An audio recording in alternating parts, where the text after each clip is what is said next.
এসো কোরআনের আঙিনায়, এসো শান্তির মোহনায়, এসো কোরআনের আঙিনায়, এসো শান্তির মোহনায়।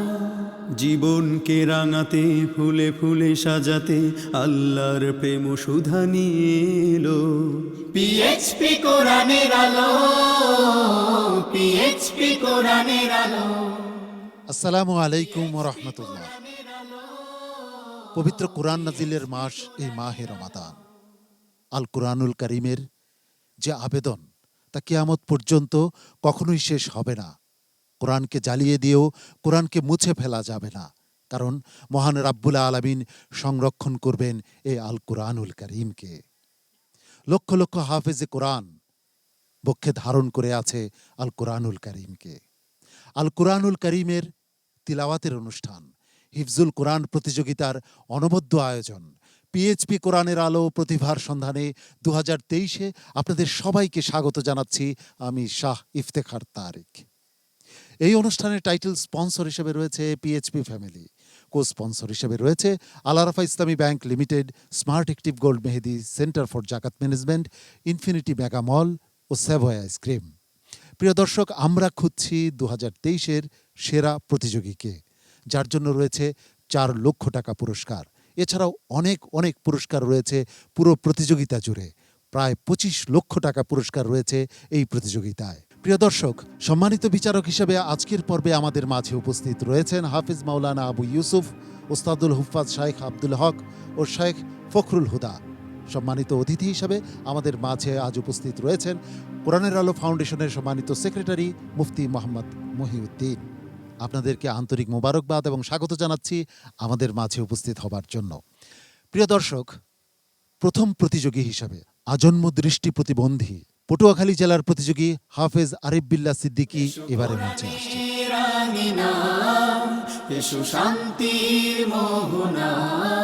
আসসালামু আলাইকুম ওয়া রাহমাতুল্লাহি ওয়া বারাকাতুহু। ওয়া আলাইকুম আসসালাম ওয়া রাহমাতুল্লাহি ওয়া বারাকাতুহু। আরিফ বিল্লাহ, ভালো আছো তুমি? জি আলহামদুলিল্লাহ। ওস্তাদ জি, আপনি কেমন আছেন? জি ওস্তাদ জি, আমিও ভালো আছি, আমরা সবাই ভালো আছি। তো আজকে এই রমাদান মাসে ইফতারের পূর্বক্ষণে আমরা একটু তেলাওয়াত শুনবো, আমাদেরকে একটু তেলাওয়াত শোনাবে ইনশাআল্লাহ। আউযু বিল্লাহি মিনাশ শাইতানির রাজীম।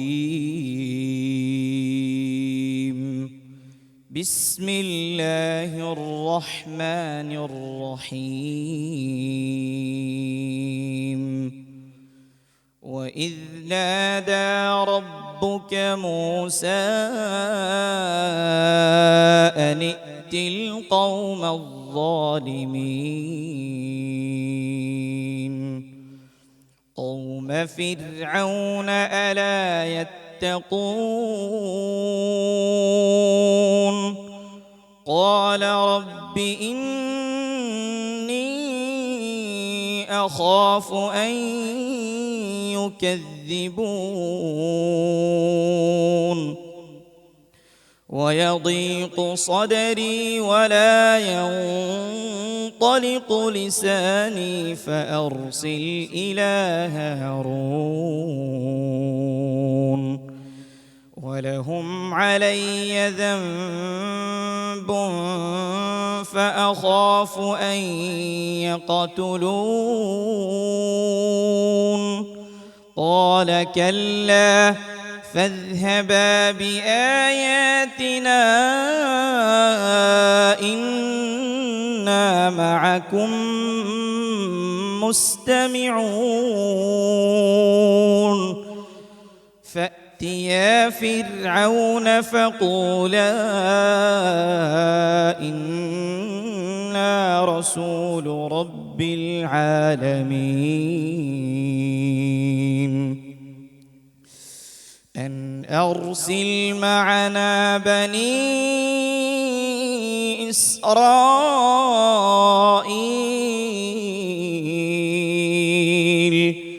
قال ألم نربك فينا وليدا ولبثت فينا من عمرك سنين وفعلت فعلتك التي فعلت وأنت من الكافرين قال فعلتها إذا وأنا من الضالين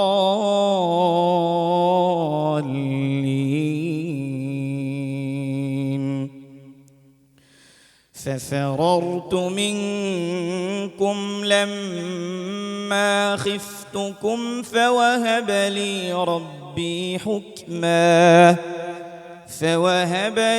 ربي حكما وجعلني من المرسلين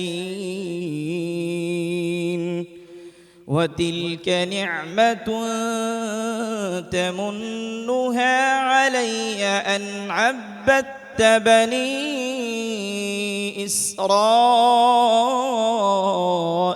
إسرائيل قال فرعون وما رب العالمين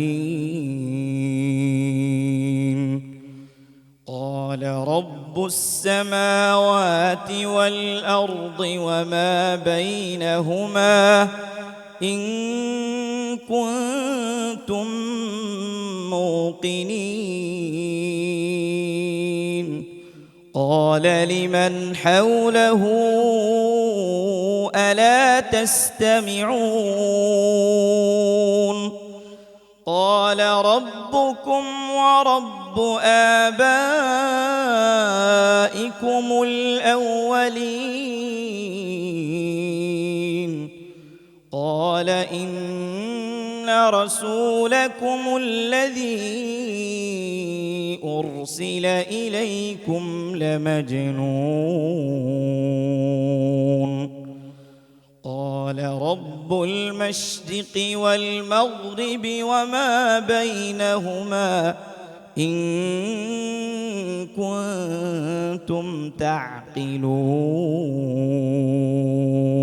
حسبك صدقت يا رب العالمين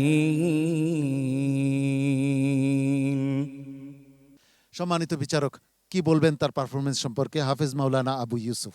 তোমার তো কণ্ঠ ভালো, তেলাওয়াত ভালো, কিন্তু আমার মনে হয় আরেকটু মনোযোগী হইলে খুব ভালো করতে পারবে তুমি, ইনশাআল্লাহ। এগিয়ে যাও উস্তাদজি। দৃষ্টি প্রতিবন্ধী আরিফ বিল্লাহ সিদ্দিকী আজকে মাহে রমাদানের ইফতারের পূর্বক্ষণে যে তেলাওয়াত আমাদেরকে উপহার দিয়েছেন, আলহামদুলিল্লাহ। সম্মানিত শ্রোতারা খুব আত্মতৃপ্তির সাথে আমার মনে হয় তার তেলাওয়াত শ্রবণ করছেন, আলহামদুলিল্লাহ। আল্লাহ তাআলা তাকে এভাবে তেলাওয়াত করার তৌফিক দান করুন, আমিন। মুহতারাম ফখরুল হুদা। একজন মানুষ জন্ম থেকে যিনি যা বলা হলো নিজের আম্মাজানকেও দেখেনি এবং কোরআনে করিমের একটা শব্দ উনি নিজে শিখতে পারেনি, অন্যকে শিখিয়েছে। এরপরে এই মহান গ্রন্থ আল কোরআনকে এখন পর্যন্ত এভাবে বিশুদ্ধভাবে তার সিনার মধ্যে একমাত্র আল্লাহ রাব্বুল আলামিন তাহার রহমতের দ্বারাই সংরক্ষণ করে রেখেছেন। আমরা তোমার জন্য দোয়া করব, তোমার তিলাওয়াতে আমরা অত্যন্ত আনন্দ পেয়েছি, খুশি হয়েছি। ওয়াফাকাল্লাহ। আরিফ বিল্লাহ সিদ্দিকী, তোমার জন্য অনেক অনেক শুভকামনা রইল। আল্লাহ রাব্বুল আলামিন তোমাকে অনেক দূর নিয়ে যাক, এ দোয়া করছি। আসসালামু আলাইকুম ওয়া রাহমাতুল্লাহি ওয়া বারাকাতুহু। পিএইচপি কোরআনের আলো প্রতিভার সন্ধানে 2023-এ আমরা খুঁজছি সেরা প্রতিযোগীকে, যার জন্য রয়েছে 4 লক্ষ টাকা পুরস্কার। এই পুরো প্রতিযোগিতা জুড়ে রয়েছে 25 লক্ষ টাকার বেশি পুরস্কার। সেরা প্রতিযোগীর জন্য রয়েছে 4 লক্ষ টাকা পুরস্কার, দ্বিতীয় স্থান অধিকারীর জন্য রয়েছে 3 লক্ষ টাকা, তৃতীয় স্থান অধিকারীর জন্য রয়েছে 2 লক্ষ টাকা পুরস্কার। এছাড়াও চতুর্থ স্থান অধিকারীর জন্য রয়েছে 1 লক্ষ টাকা পুরস্কার। এছাড়া আরও অনেক পুরস্কার স্পন্সর করেছে বাংলা ক্যাট। প্রথম, দ্বিতীয়, তৃতীয় স্থান অধিকারীর ওস্তাদদের জন্য রয়েছে পিএইচপি অটোমোবাইলসের পক্ষ থেকে পিএইচপি মোটরসাইকেল। এছাড়াও রয়েছে তাদের জন্য ওমরার ব্যবস্থা। প্রিয় দর্শক, এবারের প্রতিযোগী হিসেবে মঞ্চে ডেকে নিচ্ছি লক্ষ্মীপুরের প্রতিযোগী জিহাদুল ইসলামকে। হাফিজ জিহাদুল ইসলাম এবারে মঞ্চে আসছে।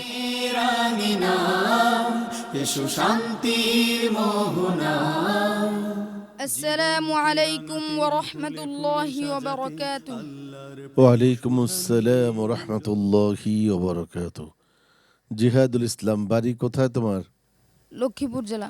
তোমার ইচ্ছে মতন একটু তেলাওয়াত আমাদেরকে একটু শোনাবে? জি ইনশাআল্লাহ। আচ্ছা, ঠিক আছে। أعوذ بالله من الشيطان الرجيم.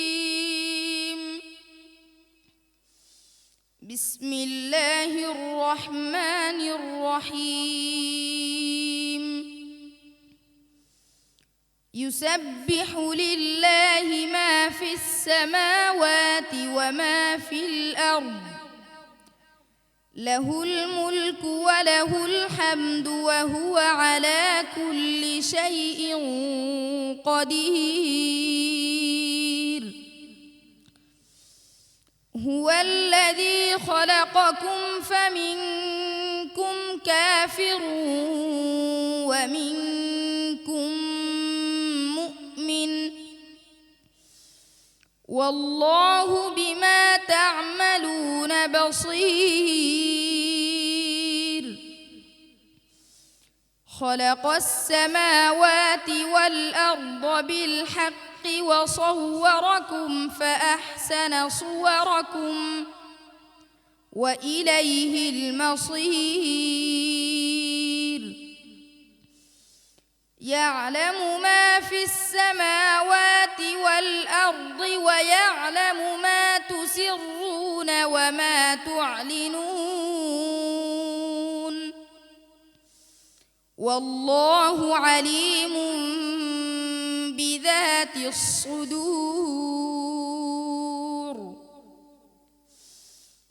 ألم يأتكم نبأ الذين كفروا من قبل فذاقوا وبال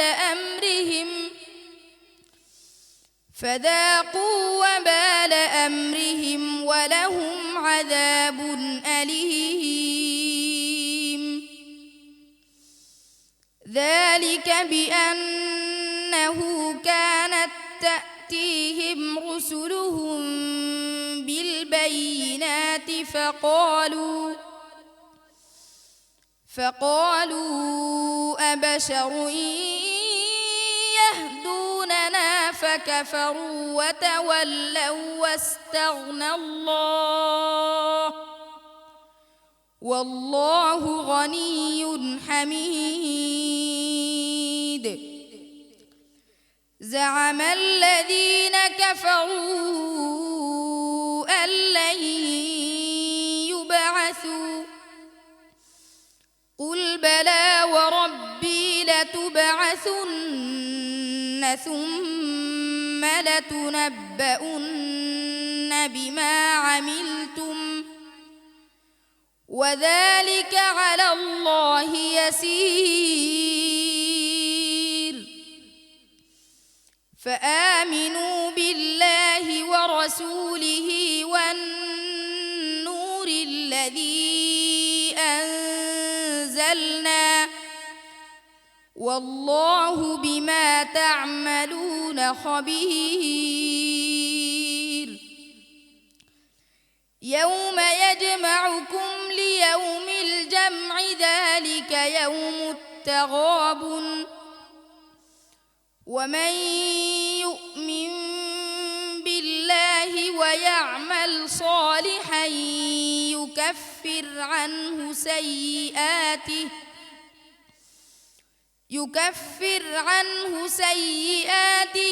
ويدخله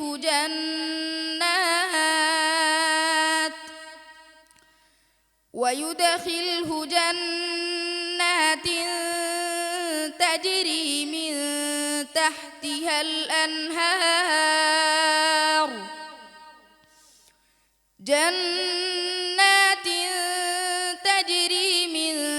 تحتها الأنهار خالدين فيها أبدا ذلك الفوز العظيم.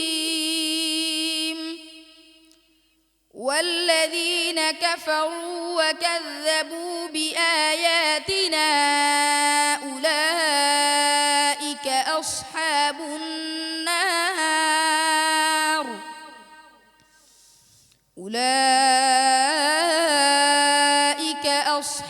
النار خالدين فيها وبئس المصير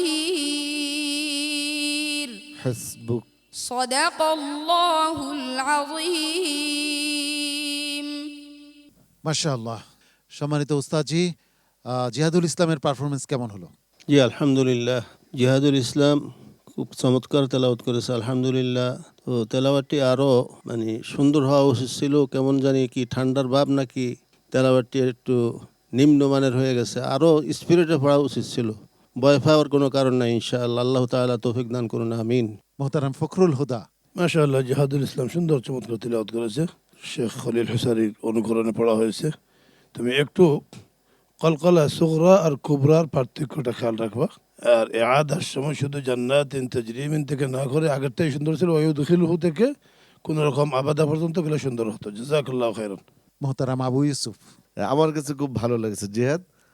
তুমি যদি ওস্তাদজির কথা যদি রাখো আর একটু মেহনত করলে তুমি অনেক সুন্দর তেলাওয়াত করতে পারবে। আমরা অনেক অনেক দোয়া করি তোমার জন্য, তুমি এগিয়ে যাও। জিহাদুল ইসলাম, সম্মানিত বিচারকের সাথে কণ্ঠ মিলিয়ে আমিও বলতে চাই তোমার জন্য অনেক অনেক দোয়া এবং ভালোবাসা রইল। আশা করছি তুমি সামনে অনেক ভালো করবে। السلام عليكم ورحمة الله وبركاته কোরআনের আলো পিএইচপি কোরআন। এবারে লক্ষ্মীপুর থেকে চলে যাচ্ছি কুমিল্লায়। কুমিল্লার রাফসান মাহমুদ জিসানকে ডেকে নিচ্ছি মঞ্চে। হাফেজ রাফসান মাহমুদ জিসান এবারে মঞ্চে আসছে। এসো শান্তির মোহনা, জীবনকে রাঙাতে ফুলে ফুলে। السلام عليكم ورحمة الله وبركاته ওয়ালাইকুম আসসালাম ওয়া রাহমাতুল্লাহি ওয়া বারাকাতুহু। রাফসান মাহমুদ, আজকে আমরা একটু তেলাওয়াত শুনি তোমার কাছ থেকে। জি ইনশাআল্লাহ। হ্যাঁ, শোনাও। أعوذ بالله من الشيطان الرجيم بسم الله الرحمن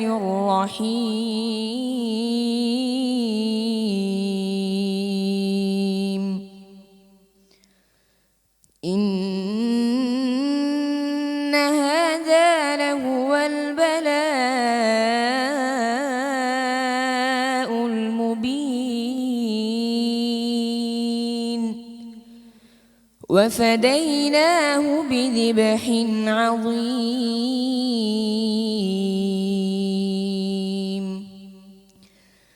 وتركنا عليه في الآخرين سلام على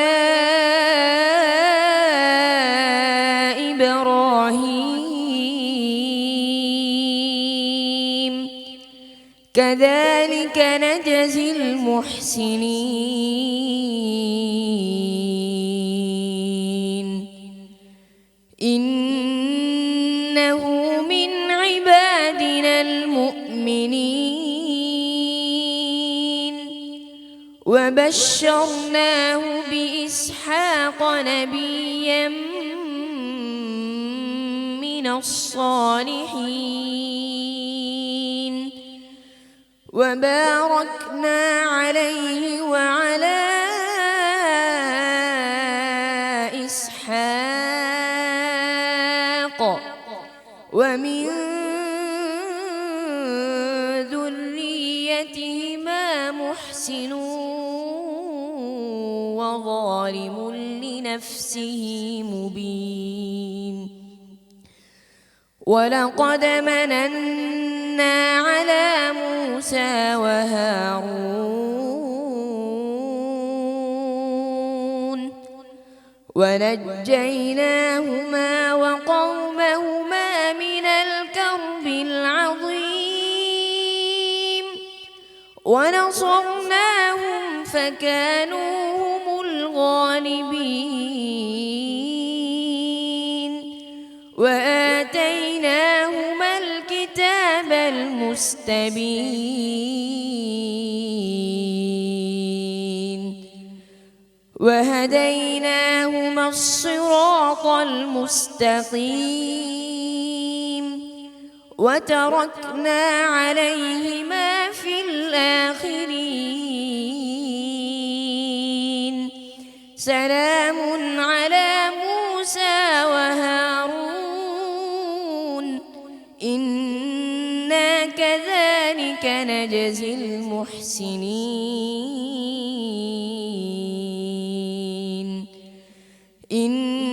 إنهما من عبادنا المؤمنين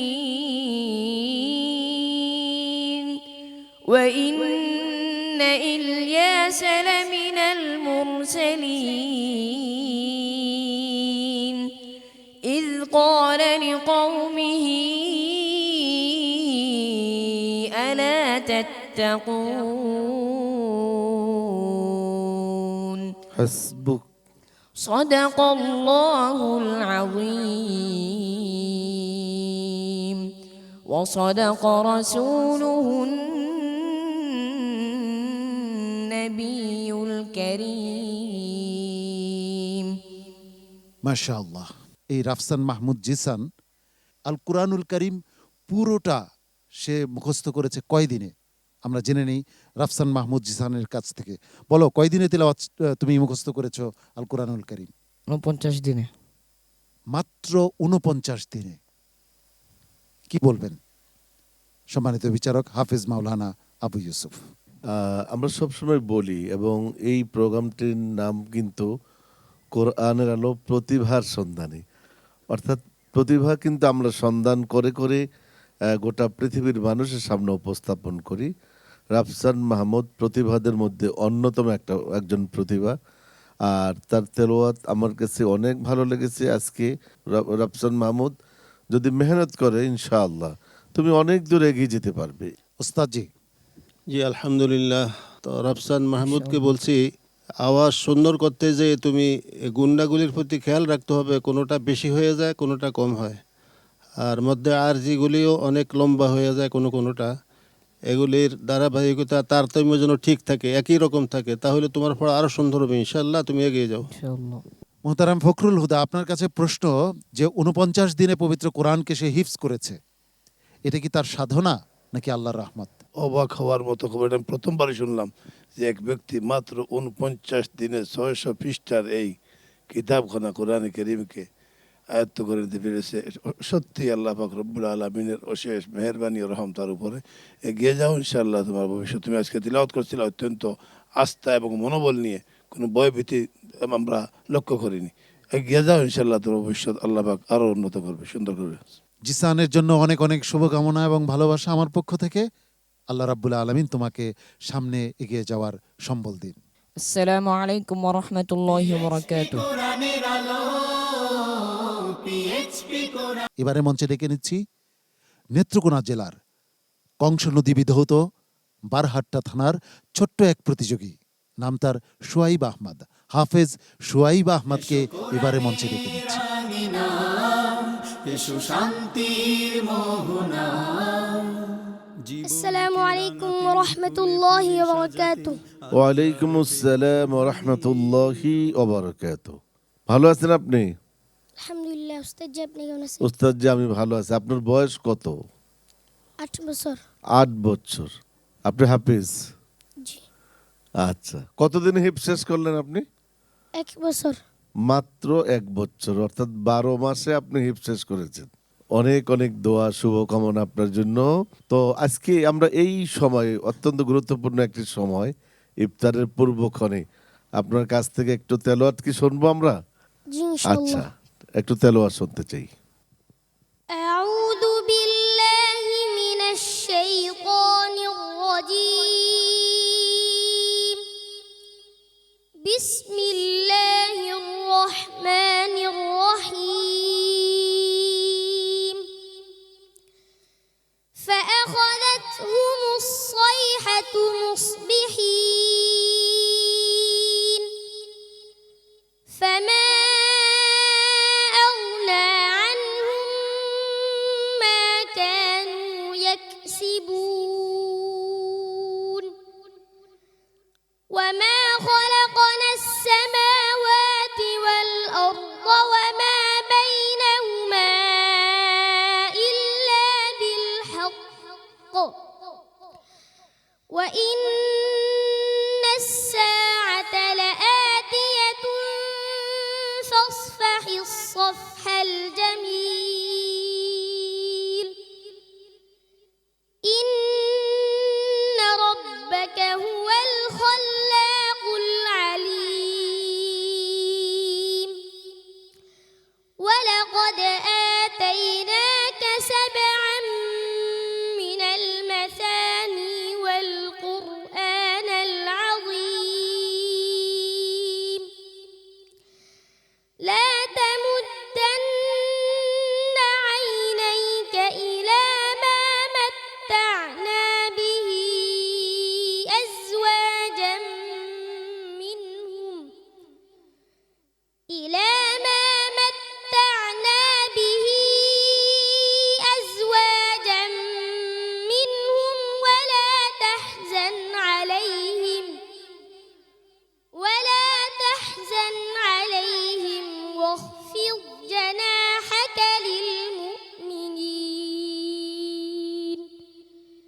المقتسمين الذين جعلوا القرآن عضين فوربك لنسألنهم أجمعين عما كانوا يعملون فاصدع بما تؤمر وأعرض عن المشركين إنا كفيناك المستهزئين الذين يجعلون مع الله إلها آخر فسوف يعلمون ولقد نعلم أنك يضيق صدرك بما يقولون فسبح بحمد ربك وكن من الساجدين واعبد ربك حتى يأتيك اليقين حسبك صدق الله مولانا العظيم ছোট্ট প্রতিযোগী সোহাইব আহমদের তেলাওয়াত আমরা শুনছিলাম। এই সোহাইব আহমদের জন্য সম্মানিত বিচারকরা কি বিচার করেছেন জেনে আসি। সম্মানিত বিচারক ওস্তাদজি, সোহাইব আহমদের তেলাওয়াত কেমন লাগলো? আলহামদুলিল্লাহ, মাশা আল্লাহ। মহাগ্রন্থ আল কোরআনুল করিম সে এই বয়সে সে তার বক্ষে ধারণ করেছে, আলহামদুলিল্লাহ। এটা কোরআন কারিমের একমাত্র মুজিজা, এজাজ কোরআন। আল্লাহ তাআলা তার এই প্রতিভাকে আরও বৃদ্ধি করে দেন, আমিন। মোহতারাম ফখরুল হুদা, মাশাআল্লাহ, জাযাকুল্লাহ খাইরান শুআইব আহমদ, মাশাআল্লাহ। তোমার বয়স হিসাবে তোমার তিলাওয়াতের মান খুবই ভালো হয়েছে, তবে তোমার স্বাস্থ্যগত কারণে শ্বাস একটু ছোট, যার কারণে একটু আদাতের সমস্যা। তোমার বয়স হিসাবে এটা কোনো গায়েব ছিল না, কিন্তু যেহেতু প্রতিযোগিতা এখানে আরও অনেকেই তোমার চেয়ে ভালো করতেছে, বিদায় সামনে তুমি আরও শক্তি নিয়ে তিলাওয়াত করার চেষ্টা করবো, এগিয়ে যাও। মোহতারাম আবু ইউসুফ, এই বয়সে আসলে অনেক ছেলেরা কিন্তু এখনো ঠিক মতন তার পোশাকও কিন্তু পরতে পারে না, এটা কিন্তু সত্য কথা। তো সেই সোহাইব এত বড় স্টেজে এসে খুব ধীর গতিতে মেপে মেপে তেলাওয়াত করে গোটা বিশ্ববাসীকে দেখিয়ে দিল যে প্রতিভা কাকে বলে। সোহাইব, অনেক অনেক শুভকামনা, এগিয়ে যাও। সোহাইব আহমদ, অনেক অনেক শুভকামনা তোমার জন্য। আসসালামু আলাইকুম ওয়া রাহমাতুল্লাহি ওয়া বারাকাতুহু।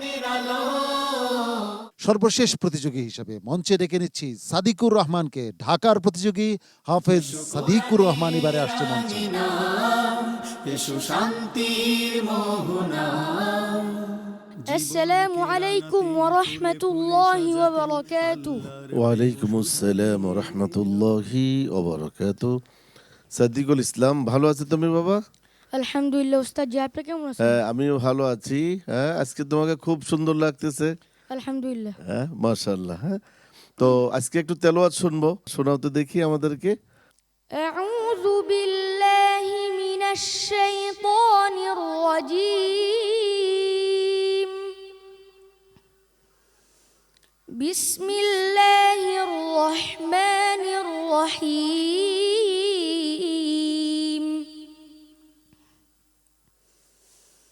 واتل عليهم نبأ إبراهيم إذ قال لأبيه وقومه ما تعبدون قالوا نعبد أصناما فنظل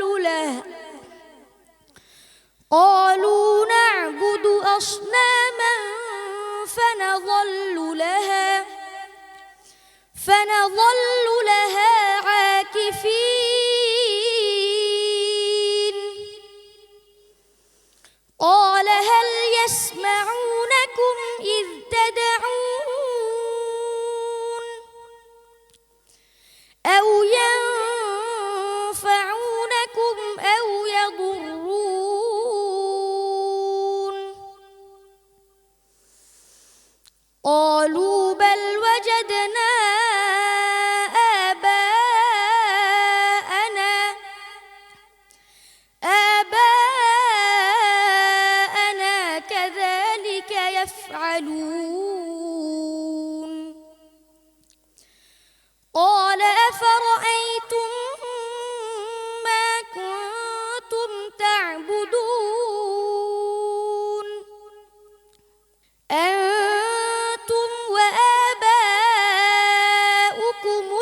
الأقدمون فإنهم عدو لي إلا رب العالمين الذي خلقني فهو يهدين والذي هو يطعمني ويسقين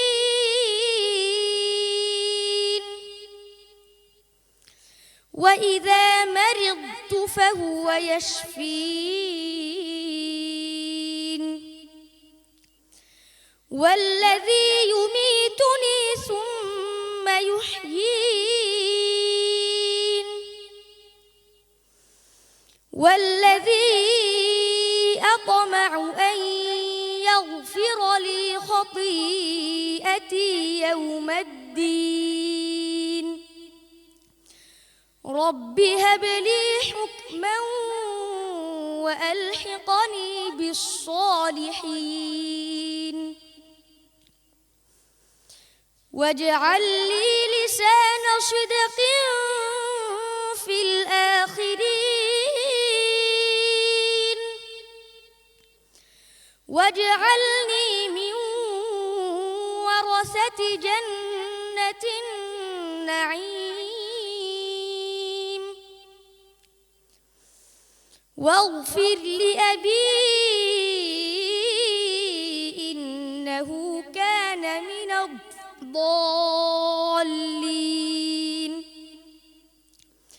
ولا تخزني يوم يبعثون يوم لا ينفع مال ولا بنون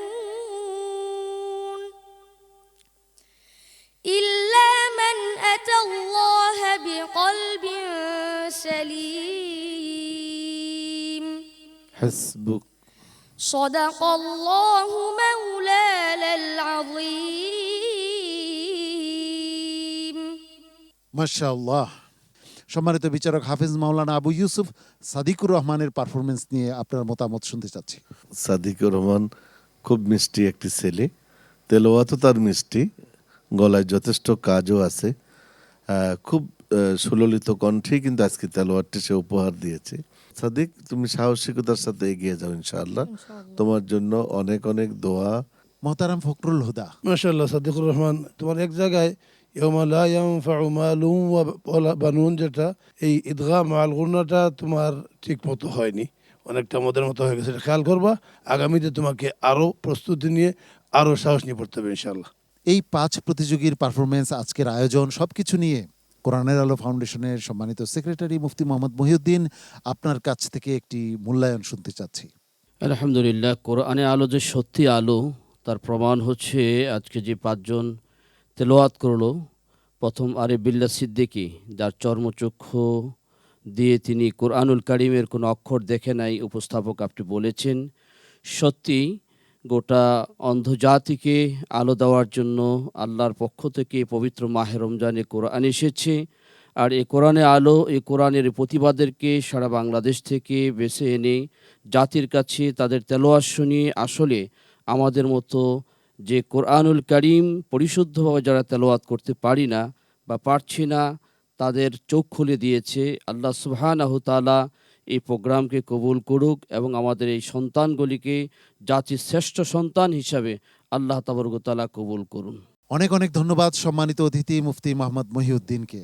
তোমাকেও অনেক ধন্যবাদ। আগামীকাল আরো ভালো করবে সেই বিশ্বাস রাখছি। আশা করি ইনশাআল্লাহ সম্মানিত বিচারক মণ্ডলীকে আরো বেশি সন্তুষ্ট করতে পারবে। জি ইনশাআল্লাহ, সবাই আমার জন্য দোয়া করবেন। আসসালামু আলাইকুম ওয়া রাহমাতুল্লাহি ওয়া বারাকাতুহু। 5 জন প্রতিযোগীর চমৎকার চমৎকার তিলাওয়াত আমরা শুনেছি। প্রিয় দর্শক, আজকের পর্বের একেবারে শেষ প্রান্তে আমরা উপনীত হয়েছি। আজকের পর্ব থেকে কোনো প্রতিযোগী বিদায় নিচ্ছে না। আগামীকাল আবারও এই 5 প্রতিযোগী পারফর্ম করবে ইনশাআল্লাহ। প্রিয় দর্শক, আগামীকাল একই সময়ে আপনাদের প্রিয় স্যাটেলাইট চ্যানেল এনটিভির পর্দায় আপনাদের প্রিয় অনুষ্ঠান হিফজুল কোরআন প্রতিযোগিতার অনবদ্য আয়োজন পিএইচপি কোরআনের আলো প্রতিভার সন্ধানে 2023 দেখার আন্তরিক আমন্ত্রণ জানাচ্ছি। আজকের মতো এখানেই বিদায় নিচ্ছি। আগামীকাল আবারও দেখা হবে। আল্লাহ রাব্বুল আলামিন আপনাদের সবাইকে ভালো রাখুন, সুস্থ রাখুন, এই প্রত্যাশায় আমি শাহ ইফতেখার তারিক এখানেই বিদায় নিচ্ছি। আসসালামু আলাইকুম ওয়া রাহমাতুল্লাহি ওয়া বারাকাতুহু। পিএইচপি কোরআনের আলো, পিএইচপি কোরআনের আলো, পিএইচপি কোরআনের আলো।